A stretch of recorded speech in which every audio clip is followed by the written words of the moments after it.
Welcome to Mimsy Emoji Characters. If there's one sure way to fail an English literature exam, it's describing characters as just good or bad.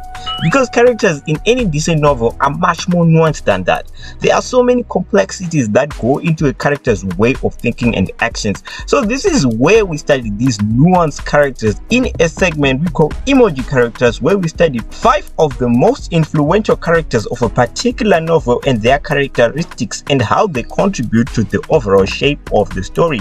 Our book today is Ngugi Thiong'o's A Grade of Wheat. For those who don't know the book, we recommend you watch this due to summary we did in the past for context, and get back to this video when you're finished. So without further ado, number 5, Kihika.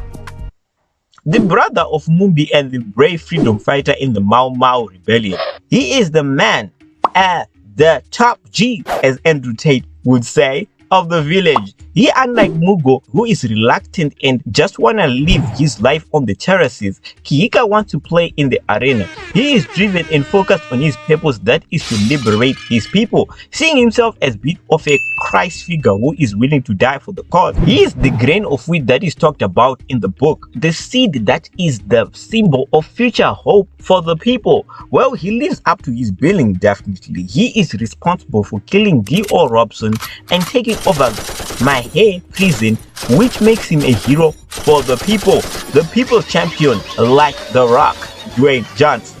However, he is ratted out by Mugo, leading to his capturing and eventual hanging. Before he sees independence, the village is devastated and left with a taste of vengeance on their tongues. His life and deeds are perceived as legendary by the village, and an important part of Uhuru is intended to honor him. Although already dead in the book's present storyline, Kihika's actions and sacrifices remain very influential in the people's present lives, almost like he lives through his legacy and memory. Kihika is a clear representation of real freedom fighters like Patrice Lumumba from Congo, Dr. Martin Luther King, Dedan Kemati, and more so the Burkina Faso freedom fighter Thomas Sankara, who also happened to be betrayed at the early hours of independence by his close friend and ally Blaise Pascal. But still, the memory of the courageous deeds of these men still live on even till today, despite their very short lives. Number 4, Mumbi. Mumbi is the late great freedom fighter Kihika's sister. Daughter of Wanjiku, who is renowned for her outstanding beauty and an object of desire of many men in the village. Mumbi is seen as the jewel as CD from The Lion and the Jewel, but a little less arrogant, thankfully.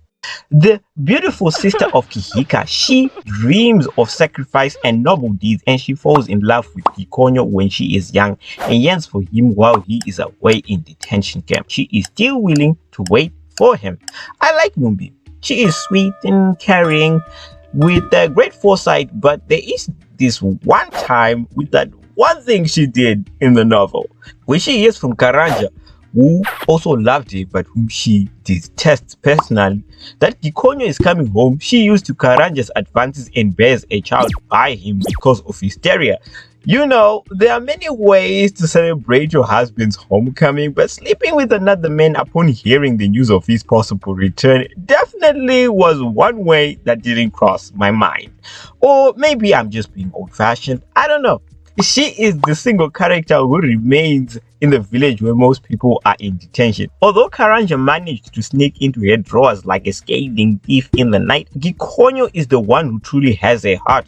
Much like Mugo, she carries a huge crippling burden of regret because of this one bad thing that she did in an otherwise flawless reputation. Much like the situation with Will Smith and Chris Rock. As much of a great guy Will Smith is, I really don't know if he will ever live out this moment in his life. And he thinks he's gonna come up there and stage something with him? Anyway, she couldn't keep her sheets clean, and now she is a mother to Karanja's son, a permanent reminder of what she did. Again, much like Will Smith with that slap, right? However, she still demonstrates a stoic maturity and forgiveness when she doesn't retaliate when she hears Mugo is the one who in fact led to her brother's killing. Because if it was me, I definitely would have put a bullet in his head there and then. But I guess that's why she's the bigger person, hey? Number 3, Gikonyo. Gikonyo is Mumbi's husband and Wangari's only son. Gikonyo spends his early years as a poor carpenter supporting himself and his mother, who were abandoned by his father. He is a brave, loyal, and honest, hard-working man, being a shy, gentle soul who's passive, but he still manages to steal the heart of Mumbi somehow. He is separated from her as soon as they get married, when he is arrested and put in detention for 6 years for his fighting. He spends years in a British detention camp, but like all soldiers, he dreams every day of once seeing the face of his beautiful Bubu Kitty, who is Mumbi. However, to his complete utter shock and heartbreak, finds out that he is not the only one like Sam Smith. He comes back home and finds out his beautiful queen broke her vows by having a child with another man, which is why I personally trust beer more than I trust women. Chinhu chimwe chete chakanakira doro kupfuura munhu chero ukarisiya mufiriji kwe3 months hauwanira kudanana nenyama. And none other than Karanja, his rival. I mean, like, out of all people, right? He carried this resentment towards her for the majority of the novel.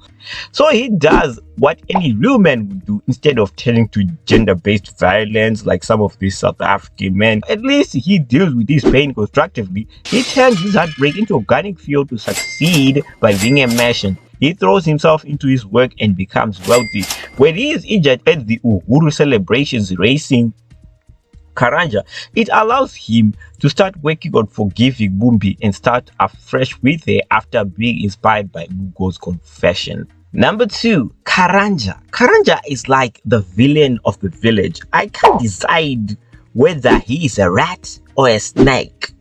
Wait, I think he's a rat, because snakes actually have real power to make their own decisions. He's a puppet rat. Yes, I just invented that right now. The reason the village hates Karanja so much is because he is pompous, spiteful, and happy to cooperate with the colonizers if it means he can be the lord over his own people, which he of course does. But instead of having a sense of caution towards it, he actually is kind of a snob about it. Karanja is ruthless towards the other native people, tanking his reputation even more to them. As the ultimate filthy, disgusting vet of the village of Tabai, Karanja is a villager of Tabai but works for John Thompson, a British in Kitima. While being a real opportunist, while the real men like Mugo or Kehika are busy fighting in the Mau Mau for independence, Karanja is a shameless opportunist who becomes a home guard and eventually a chief, eating grapes and sipping wine while the other real men die in a ditch. And the other thing that's on his mind is getting into Mumbi's drawers. Karanja betrays his people by not going to fight, so he can lurk around Mumbi's friend zone until she lets her guard down. He's up all night to get lucky with Mumbi, like Pharrell. He's up all night to get Mumbi. He's up all night to get Mumbi. What a simp, right? Karanja uses his puppet power and emotional impulse to get into Mumbi's pants. He eventually gets his way, of course, and gets her to sleep with him while Gikonyo is away. He knocks her up, she bears his child, but she still refuses to be in a relationship with him because he's such a dishonorable slimeball. Like, take that, Karanja. Pow! But even after Mugu confesses to being the true betrayer, Karanja remains unhappy and disillusioned after independence because he no longer has a place in this post-independent society. Oh yes, all rest gotta die. Even Master Splinter. Number 1, Mugo. Mugo is so tall and handsome as hell. He's so bad, but he does it so well. Okay, maybe he's not that bad.